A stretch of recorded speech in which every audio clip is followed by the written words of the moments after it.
진정한 프로가 되려면 자신이 연구하는 분야가, 자신이 현재 공부하는 행위가 세상에서 가장 중요하다는 믿음이 있어야 합니다. 그리고 나를 감동시키는 목표를 가지세요. 이런 마음가짐을 유지하고 몰입을 하루하루 유지해 나가다 보면 행복하게 공부하고 싶다, 행복하게 일하고 싶다, 그 와중에 공부도 일도 모두 잘하는 사람이 되고 싶다. 꿈만 같은 얘기라고요? 오늘 그 꿈 이루는 법 제가 확실하게 알려드릴게요. 다들 한 번쯤은 게임을 하는데, 좋아하는 연예인 덕질을 하는데 한없이 빠져본 적이 있으실 겁니다. 시간 가는 줄 모르고 그 일 자체에 흠뻑 빠져드는 일, 바로 몰입이라고 하는데요. 좋아하는 일에 몰입하는 건 어렵지 않습니다. 누가 시키지 않아도 나의 의지가 제대로 들어가기 때문입니다. 하지만 우리가 마주해야 하는 일은 대부분 하고 싶은 일이기보단 해야 하는 일인데요. 그렇다면 해야 하는 일, 우리가 모두 하기 싫어하는 일, 공부에 대해 수동적이고 의무적인 몰입도 가능한 걸까요? 정답은 예스입니다. 공부는 하기 싫고 집중은 해야 할 때 어떻게 해서든 시험은 잘 봐야 해서 공부를 하긴 해야 된다면 그때마다 기억해두고 이 영상을 보러 와주세요. 오늘 알려드릴 내용은 다음과 같은데요. 일단 몰입의 정의와 특성부터 살펴봅시다. 몰입의 기본적인 정의는 무엇인가에 깊게 빠진 상태를 말하는데요. 의도적인 노력으로 어떤 일에든 몰입하는 것이 가능하고 그에 따라 한 개인의 가치관 또한 바뀔 수도 있습니다. 몰입적 사고를 할 줄만 안다면 우리는 어떤 분야에서든 엄청난 위력을 발휘할 수 있는데요. 몰입에 빠지기 위해선 다음과 같은 전제 조건이 수반이 되어야 합니다. 몰입 이론에 대한 세계적인 석학 칙센트미하이 교수에 의하면 과제의 난이도가 높고 동시에 본인의 실력이 높을 때 비로소 그 분야에 있어 몰입을 할 수 있다 말합니다. 그와 반대되는 경우 과제의 난이도도 낮고 본인의 실력 발휘도 제대로 할 수 없는 TV 시청 같은 경우는 무관심이라는 심리 상태로 표현했고요. 여기서 본인의 실력은 부족하지만 높은 난이도의 과제를 해야 할 때는 불안의 감정을 느끼게 되고, 본인의 실력은 높지만 과제의 난이도가 낮은 독서 같은 경우는 느긋함의 감정으로 표현이 됩니다. 너무 쉬운 게임을 하게 되면 번트나 느긋함을 느끼게 되지만, 어려운 난이도의 게임을 하는데 본인이 실력까지 갖추고 있다면 몰입하게 되는 걸 생각하면 쉽게 이해되실 겁니다. 그럼 몰입하기 위해 고려해야 할 것은 크게 두 가지가 있다는 걸 알 수 있죠. 과제의 난이도를 높이거나 본인의 실력을 높이거나, 아니면 과제의 난이도도 높이고 본인의 실력도 높이는 겁니다. 우리가 실제로 공부를 하는 데 있어 어떻게 적용할지는 뒤에서 더 자세히 살펴볼게요. 공부나 일을 할 때 몰입하는 법으로 넘어가 볼게요. 몰입 상태에서는 두뇌 활동이 극대화될 뿐만 아니라 사고력이 발전하며 머리가 잘 돌아가 평소에 풀리지 않던 어려운 문제도 쉽게 풀리게 되는데요. 몰입을 하기 위해 가장 먼저 해야 할 것은 목표 설정입니다. 목표 설정에 따라 결과가 달라질 뿐만 아니라 그에 따라 마음가짐, 체력, 생활 패턴 모든 것이 달라지게 됩니다. 여기서 기억해 두셔야 할 점은 목표는 최종 목표와 중간 목표 여러 개로 나누어 단계별로 성취해 나가야 된다는 것, 달성 가능한 것으로 설정할 것, 그리고 구체적이고 검증할 수 있어야 하는 것입니다. 가령 반에서 중간 정도 하는 학생이 단번에 1등을 하겠다는 목표를 세우면 안 되는 것이죠.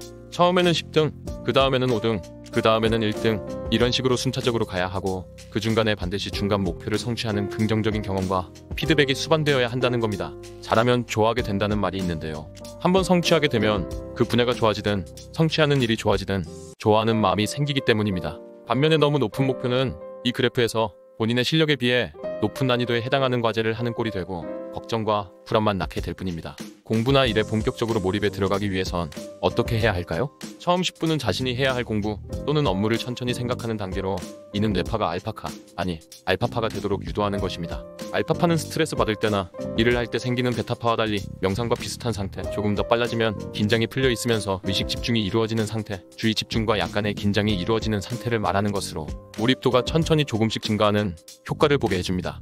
여기에 난이도가 낮은 내용부터 워밍업 하듯이 공부를 시작하면 의외로 몰입도를 쉽게 올릴 수 있고 오랜 시간 지치지 않고 학습을 할 수 있습니다. 본인이 느끼기에도 집중력이 높아진 상태, 고도의 몰입 상태로 넘어가면 내용을 파악하고 이해하는 속도가 평소와 비교할 수 없을 정도로 깊고 빨라지므로 상대적으로 어려운 내용과 평소보다 많은 분량을 소화할 수 있게 됩니다. 즉, 잔뜩 긴장한 채 공부를 시작하면 오히려 머리가 빠르게 피곤해지고 문제를 푸는 능력은 오히려 떨어지게 되므로 워밍업 하듯이 편한 몸과 마음으로 공부를 시작하고 과제의 난이도도 서서히 높여주라는 겁니다. 몰입의 기본을 알아봤으니 몰입을 한층 더 강화시키는 법을 알아볼까요? 첫째, 철저하게 자신만 생각하고 몰입시킨다. 인간관계를 완전히 포기하라는 말이 아닙니다. 오히려 주위 사람들과 원만한 관계를 먼저 형성한 뒤에 거기에 만족하지 않고 개인적으로 더 큰 무언가를 성취하기 위해 몰입에 들어가라는 말입니다. 오히려 주위 사람들과의 관계가 원만하지 않으면 온전히 몰입하기가 힘듭니다.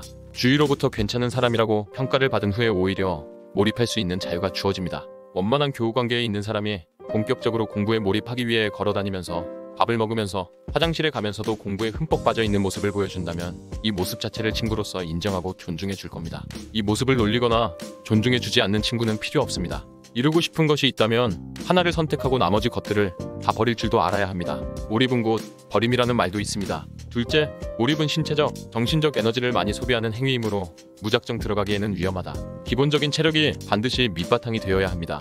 오늘 컨텐츠는 몰입으로 유명한 서울대 공대 황동문 교수님의 몰입 합본판과 33명의 올림픽 금메달리스트들의 몰입을 연구한 제갈현열, 김도인님의 최후의 몰입을 참고서적으로 활용하였는데요. 여기서 기초 체력 강화의 중요성을 모두 강조하고 있습니다. 하루 최소 30분의 땀 흘리며 즐겁게 할 수 있는 운동을 한다면 몰입도를 한층 끌어올릴 수 있을 것입니다. 그리고 잠은 부족하지 않게 수면 관리를 철저하게 해주어야 합니다. 가장 중요한 것은 정신적으로나 육체적으로 피로가 누적되어서는 안 된다는 점입니다. 수면 관리와 체력 관리에 대해서는 영상 마지막에 띄워드릴게요. 셋째, 마음가짐.